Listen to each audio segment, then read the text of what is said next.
میں northern areas transport corporation جو ہے اس کا فلیٹ اور اس کا پوٹینشیل اتنا بڑا ہے کہ اس کو ہم فلی کیپٹلائز یا ریئلائز نہیں کر پائے ہیں.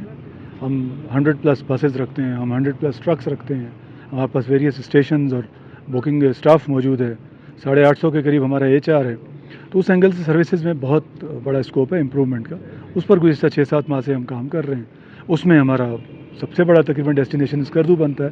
باوجود یہ اگنور تھا, یہاں توجہ کم تھی, لیکن کچھ نہ کچھ چیزیں تو ہم فاصلے سے بھی دیکھ رہے تھے. آج آنا ضروری ہوا تو ہم نے آ کے اپنے اسٹاف سے کچھ چیزیں سامنے دو بدو بیٹھ کر جو ہے نا سن لی, ڈسکس کر لی. اس میں اس ٹرمینل کی امپرومنٹ بہت بڑا ہمارا ارادہ ہے. اس میں ہماری فلیٹ کی امپرومنٹ اگلے 2 ماہ کے اندر 3 ماہ کے اندر جو ہمارا پروکیورمنٹ سائیکل ہے, اپروول تو ہمیں مل گئی ہے, لیکن ظاہر بات ہے اس کے کوڈل فارمیلٹیز ہیں وہ پوری کریں گے. تو ہم یہاں ایک تو بسز اور کوسٹرز ایڈ کرنا چاہیں گے, اور پیسنجر فلو کو دیکھتے ہوئے فیسلٹیز کو تھوڑا سا ایکسٹینڈ بھی کریں گے, کیونکہ یہاں پہ 2 ڈسٹرکٹس ایسے ہیں بلتستان ڈویژن میں جہاں اس وقت نیٹکو کی ٹرانسپورٹ سروس ہے ہی نہیں, اور مجھے بتایا گیا کسی زمانے میں تھی بھی. تو ہم ان کو بحال کرنے کی کوشش کریں گے. شہر کافی پھیل گیا ہے, تو اس میں ہم دیکھیں گے کہ اگر کوئی ایسا طبقہ ہے جن کی ضروریات پہلے پوری ہوتی تھی. مجھے یہ بھی بتایا گیا 2016 میں کہ ہاں کوئی ود ان دا سٹی بس چلتی تھی, اس کو اگر ریوائول ہمارے پاس پاسبل ہوئی تو اس کو ہم کر پائیں گے.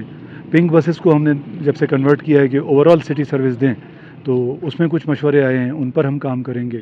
کچھ ہم آرمی سائڈ کو سروسز اپنی دیتے ہیں جو کہ ہمارے قسم کے پرماننٹ کسٹمرز ہیں. اس میں ود ان دیٹ اسکوپ اور ود ان ہماری جو اویلیبل وہیکل فلیٹ ہے کوئی امپرومنٹس یا ایڈجسٹمنٹس ہیں, ان کو ہم نے آج ڈسکس کیا ہے. اور سب سے بڑھ کر یہ ٹرمینل جہاں ہم کھڑے ہیں اس کی رینوویشن اور ریویمپ کہ یہ مسافروں کے لیے ایک آسان اور پسندیدہ جگہ بن جائے.